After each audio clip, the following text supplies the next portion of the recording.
Everyone. Hello everyone. Guys, क्या हो गया? आपको अच्छी नहीं लग रही फैन फिक्शन? जब मैंने कम्युनिटी पोस्ट में पोस्ट डाला था कि आपको कैसे फैन फिक्शन चाहिए, आपने तब तो इतने सारे लोगों ने वोट किया था। तो अब किसी ने भी फैन फिक्शन सुनी भी नहीं है। क्यों, क्या हो गया गाइस? एंड प्लीज़ आप सब आइए, फैन फिक्शन सुनिए एंड कमेंट करके बताइए कि आपको कैसी लग रही है। तभी तो मुझे और इंटरेस्ट आएगा आपके साथ शेयर करने में अच्छी अच्छी फैन फिक्शन। अगर आपको सुनने में अच्छी नहीं लग रही तो गाइस, ये मेरी फर्स्ट फैन फिक्शन है।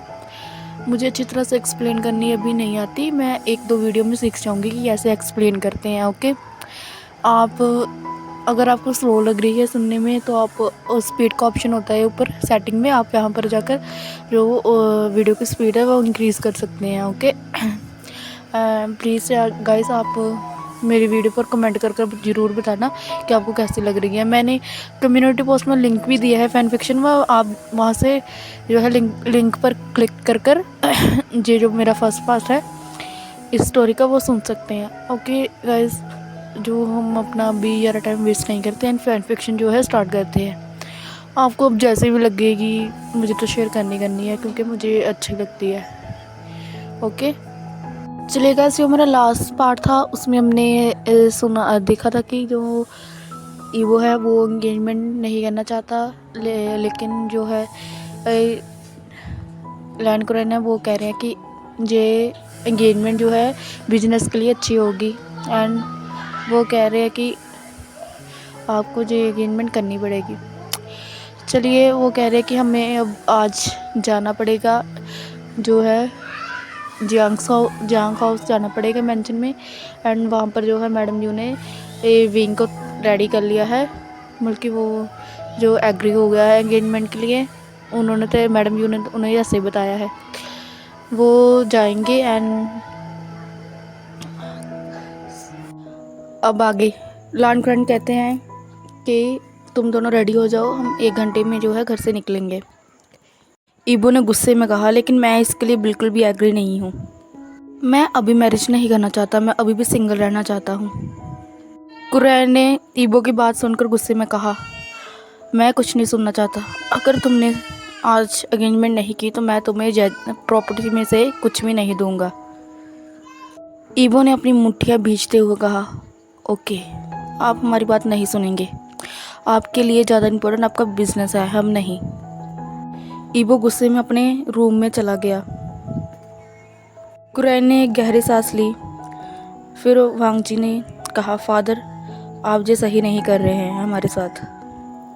कुरैन ने वांग जी से कहा, मैं जो भी कर रहा हूँ बिल्कुल सही है। वो लड़का वी वुशान बहुत ही अच्छा लड़का है। मुझे यकीन है कि तुम दोनों उससे जल्दी ही प्यार करने लगोगे। और हमें दूसरी तरफ का सीन दिखाया जाता है। जानली, चैंग एंड वी वुशान जो है स्टेज पर केक के पास खड़े हुए थे। मैडम यू ने वी वुशान से कहा, अभी केक मत काटना, थोड़ा वेट करो। वी वुशान ने मैडम यू की बात पर अपना हेड नोट किया। जानली चाहती थी कि वो अपने लिटिल ब्रदर की कुछ हेल्प कर पाए, लेकिन या उसे कुछ बता पाए, लेकिन जो जानली थी वो अपनी मदर के सामने कुछ नहीं कह पाई क्योंकि वो अपनी मदर से थोड़ा डरती थी। जियांग फैमियान भी जो है मैडम जू को समझाना चाहते थे, लेकिन जो जियांग फैमिया थे वो भी मैडम जी को नहीं समझाए पाए। उन्होंने भी मैडम यू ने जियांग फैमिया की एक भी बात नहीं सुनी। दूसरी तरफ जल्द ही लेंस ने गार्डन में एंटर किया एंड हर कोई जो है लेंस को वहाँ पर देखकर हैरान रह गया। लोग एक दूसरों के कान में जो है गॉसिप्स करने लगे। मैडम यू ने लेंस को वेलकम किया। मैडम यू ने फैमियांग को इशारा किया एंड जियांग फैमिया एंड लैंड फैमिली ने आपस में थोड़ी देर तक आपस में बातचीत की। एंड मैडम जी ने लैंड क्राइन को बैठने को कहा। फिर मैडम यू दोनों लैंड ब्रदर्स को जो है स्टेज पर ले गई। मैडम यू ने चैंग एंड जानली को है जो स्टेज से उतरने के लिए कहा। वेंग को कुछ भी समझ में नहीं आ रहा था कि क्या हो रहा है।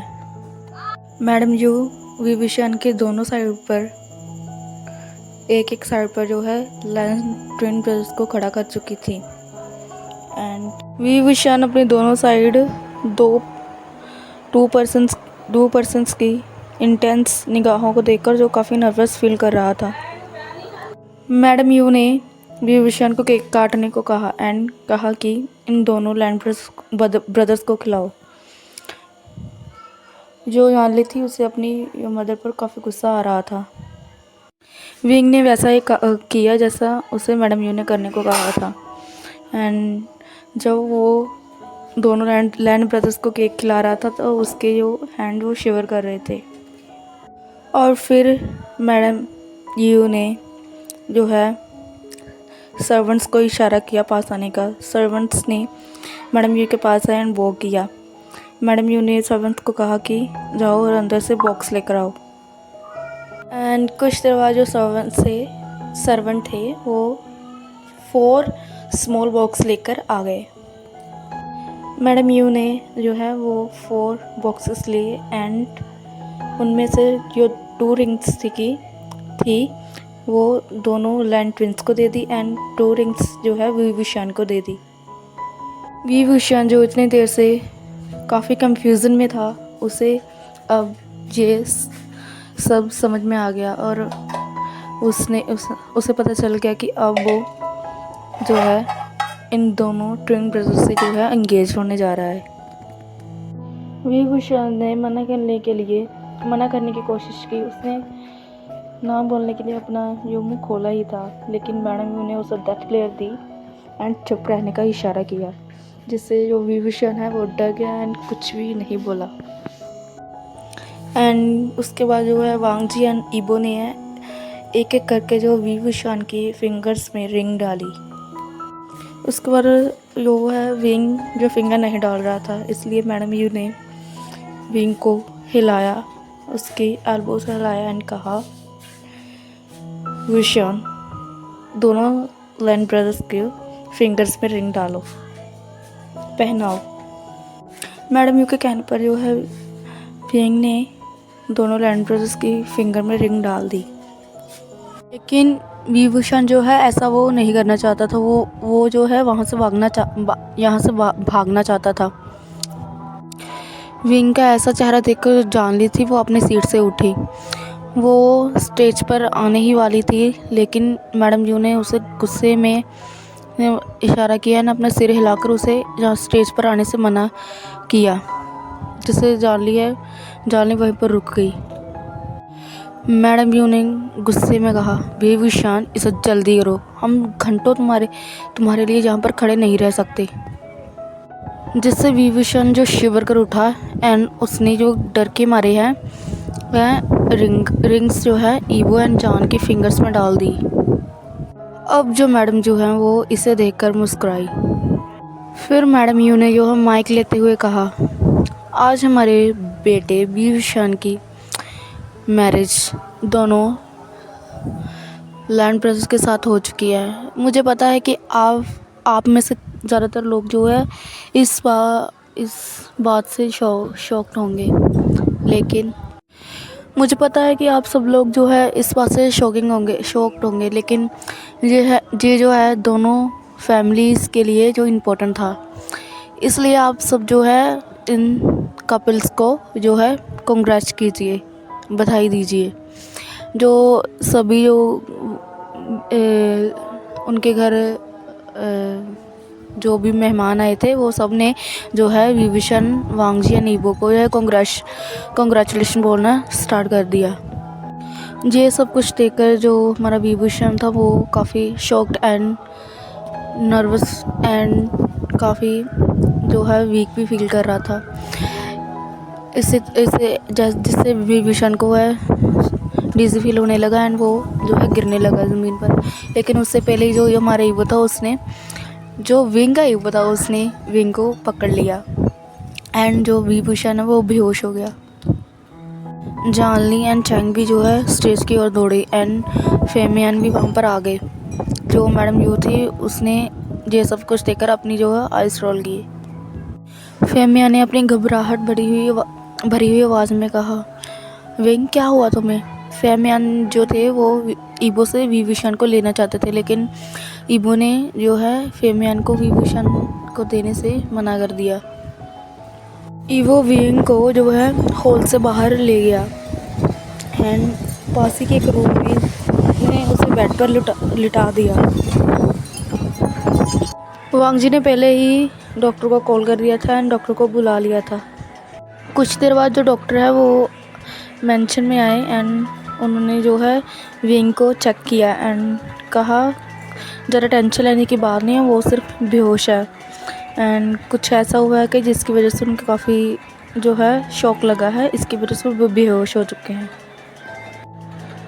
वो जल्दी ही जाग जाएंगे, आप सिर्फ उनका अच्छे से जो है ख्याल रखना एंड उन्हें जो है जो मेडिसिन दे देना, वो बेटर फील करेंगे। बाद में फेमियन ने कहा, एक नौकर को सर्वेंट को बुलाया एंड कहा कि डॉक्टर को बाहर छोड़ाओ।